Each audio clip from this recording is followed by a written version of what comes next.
Página 16. ¿Qué nos hace humanos?, por Matt Ridley. 1.3. La sexualidad y sus efectos. Hay un aspecto en el que la conducta parece evolucionar de un modo distinto que la anatomía. En el caso de la anatomía, la mayoría de las semejanzas son consecuencia de una genealogía común, o lo que los evolucionistas llaman inercia filogenética. Por ejemplo, tanto los seres humanos como los chimpancés tienen 5 dedos en cada mano y en cada pie. Esto no ocurre porque 5 sea el número perfecto para el estilo de vida de ambas especies, sino porque entre los primeros anfibios dio la casualidad de que uno tenía 5 dedos y la mayoría de sus innumerables descendientes, desde las ranas a los murciélagos, no han alterado el modelo básico. Algunos, como las aves y los caballos, sí lo han alterado y tienen menos dedos, pero no es el caso de los simios. No ocurre lo mismo con la conducta social. Por regla general, los etólogos han encontrado muy poca inercia filogenética en los sistemas sociales. Especies estrechamente relacionadas pueden tener una organización social muy distinta en el caso de que vivan en hábitats diferentes o su alimentación sea distinta. Parientes lejanos pueden tener sistemas sociales muy parecidos a causa de una evolución convergente en caso de que habiten nichos ecológicos similares. Cuando dos especies muestran una conducta similar, esto no revela menos acerca de su antepasado común y más acerca de las presiones del ambiente que las moldearon. 19. Un buen ejemplo es la vida sexual de los simios africanos. A medida que los primatólogos ahondaban más en las vidas de los simios, descubrían que junto a las semejanzas había ciertos contrastes curiosos. Los estudios de Georges Chayer y Diane Fossey sobre gorilas y de Birute Galdica sobre orangutanes, y los más recientes de Takayoshi Kano sobre bonobos, pusieron claramente de manifiesto estos contrastes. En el zoo, un chimpancé se parece un poco a un pequeño gorila. Los esqueletos de chimpancés grandes se han confundido con los de gorilas pequeños. Sin embargo, su conducta en estado natural exhibe una marcada diferencia. Todo empieza con la alimentación. Los gorilas son herbívoros, comen tallos y hojas de plantas verdes como ortigas o cañas y también algunas frutas.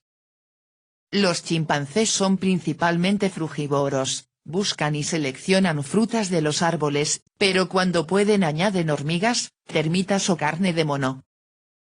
Esta diferencia en la alimentación dicta una diferencia en la organización social. Las plantas son abundantes, pero no muy nutritivas. Para sacar provecho de ellas, un gorila debe pasar casi todo el día comiendo y no tiene que ir muy lejos. Esto proporciona estabilidad a un grupo de gorilas y facilidad para defenderse. A su vez, esto ha inducido a los gorilas a desarrollar una estrategia de apareamiento polígama. Cada macho puede monopolizar un pequeño harén de hembras y sus crías, lo que ahuyenta a otros machos. Sin embargo, las frutas aparecen de forma imprevisible en diferentes lugares.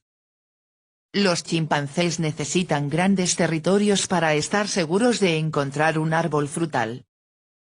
Pero cuando se encuentra un árbol hay gran cantidad de comida para dar abasto, de modo que los animales pueden compartir su territorio con muchos otros chimpancés. Pero debido al gran tamaño del territorio, a menudo estos grupos se disgregan temporalmente.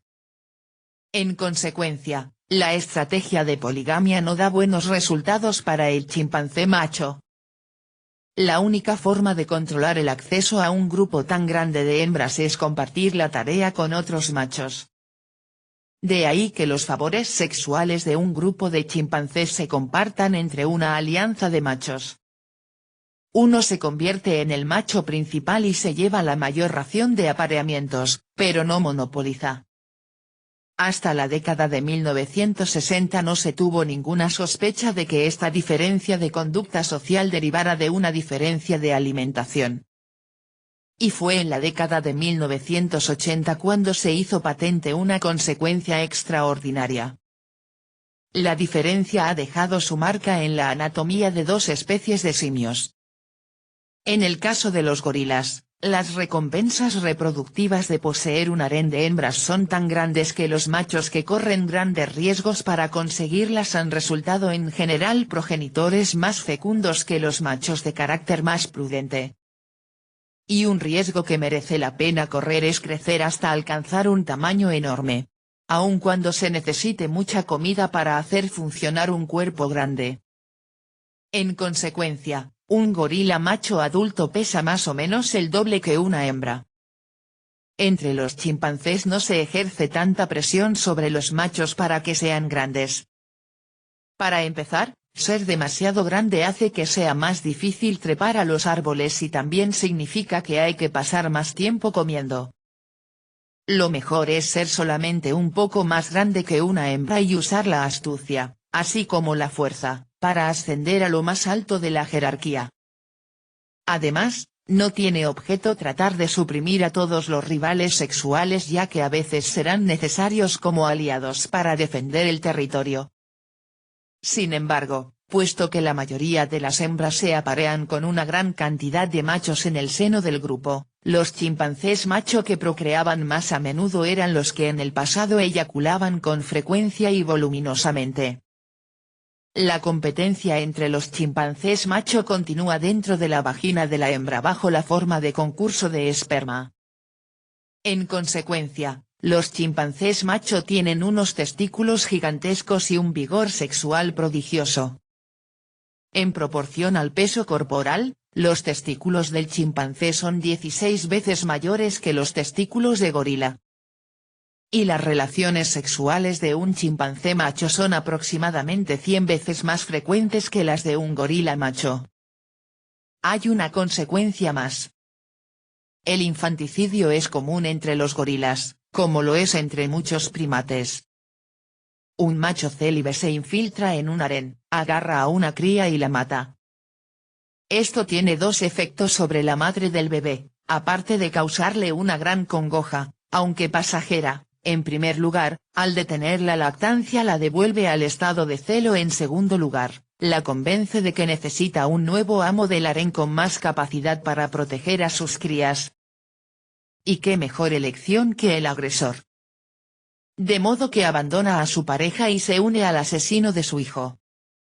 El infanticidio comporta recompensas genéticas para los machos, que con ello se vuelven progenitores más fecundos que los machos que no matan crías. Por eso los gorilas más recientes descienden de los asesinos. El infanticidio es un instinto natural en los gorilas macho. Pero en el caso de los chimpancés las hembras han inventado una contraestrategia que previene en gran medida el infanticidio, comparten ampliamente sus favores sexuales. El resultado es que ningún macho ambicioso, aunque fuera a empezar su reinado con una borrachera de sangre, podría matar a alguno de sus propios hijos. Los machos que se guardan de matar crías dejan por lo tanto más descendencia tras de sí. A fin de confundir la paternidad seduciendo a muchos machos con la posibilidad de ser padres, las hembras han desarrollado en sus rosados traseros una tumefacción sexual exagerada para anunciar sus periodos fértiles. 20. El tamaño de los testículos de un chimpancé no tiene un significado propio. Solo tiene sentido en comparación con los testículos del gorila. Esa es la esencia de la ciencia de la anatomía comparada. Y tras haber estudiado dos especies de simio africano de esa manera, ¿por qué no incluir una tercera? A los antropólogos les gusta reivindicar una diversidad casi ilimitada de conductas en las culturas humanas, pero ninguna cultura humana es tan extrema que pueda siquiera compararse con el sistema social del chimpancé o el gorila. Ni siquiera la sociedad humana más polígama está organizada exclusivamente en harenes que pasan de un macho a otro. Los harenes humanos se constituyen uno a uno, de modo que la mayoría de los varones, hasta en las sociedades que alientan la poligamia, solo tienen una esposa. Asimismo, a pesar de los diversos intentos por inventar comunas en las que reina el amor libre, nadie ha logrado alcanzar, y no digamos mantener, una sociedad en la que cada hombre haya repetido una breve aventura con cada mujer.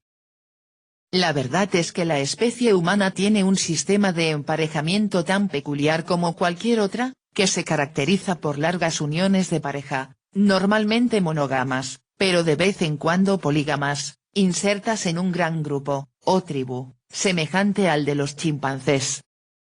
De igual modo, por mucho que varíe el tamaño de los testículos entre los hombres, no hay un hombre vivo cuyos testículos, en proporción al peso corporal, sean tan pequeños como los de un gorila o tan grandes como los de un chimpancé.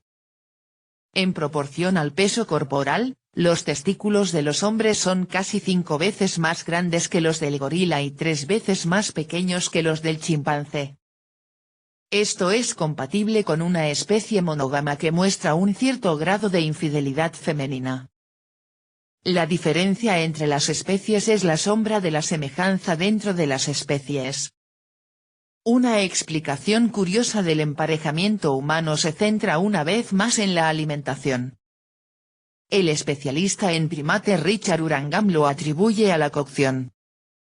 Con la domesticación del fuego y su adopción para la cocina, que es una forma de predigestión de la comida, se redujo la necesidad de masticar. Una prueba que sugiere el uso controlado del fuego se remonta a 1,6 millones de años atrás, pero una prueba circunstancial insinúa que incluso pudo haber tenido lugar antes. Hace aproximadamente 1,9 millones de años, los dientes de los antepasados humanos se acortaban al mismo tiempo que crecía el cuerpo de las mujeres. Esto indica que la alimentación era mejor y se digería con más facilidad, lo que a su vez da la impresión de que estaba cocinada. Pero cocinar exige recoger alimentos y llevarlos al fogón, lo que hubiera dado abundantes oportunidades a los matones de robar los frutos del trabajo de los demás. O, a los hombres, de robar la comida a las mujeres, puesto que en aquella época los hombres eran mucho más grandes y fuertes que las mujeres. En consecuencia, se habría optado por cualquier estrategia femenina que impidiera tal latrocinio, y para una mujer soltera la más obvia era crear un vínculo con un hombre soltero que la ayudara a custodiar los alimentos que ambos recogían. Estos hombres, cada vez más monógamos, dejarían de competir mutuamente con tanta fiereza por cada oportunidad de emparejamiento, lo cual motivaría que se hicieran más pequeños en relación con las mujeres y la diferencia de tamaño entre sexos empezó a recortarse hace 1,9 millones de años, 21-. Posteriormente, el emparejamiento se convirtió en algo aún más profundo cuando los seres humanos primitivos inventaron una división sexual del trabajo. Entre los cazadores-recolectores, los hombres están por regla general más interesados y capacitados para la caza, las mujeres tienen más interés y habilidad para la recolección. El resultado es un nicho ecológico que combina lo mejor de ambos mundos, la proteína de la carne y la fiabilidad del alimento vegetal. 22. Pero, por supuesto, no hay 3 especies de simios africanos, hay 4. Puede que los bonobos que habitan al sur del río Congo se parezcan bastante a los chimpancés, pero han evolucionado aparte durante 2 millones de años, desde que el río dividió en dos su territorio ancestral. Al igual que los chimpancés, comen fruta, y al igual que los chimpancés, viven en grandes zonas que comparten con grupos en los que hay gran cantidad de machos.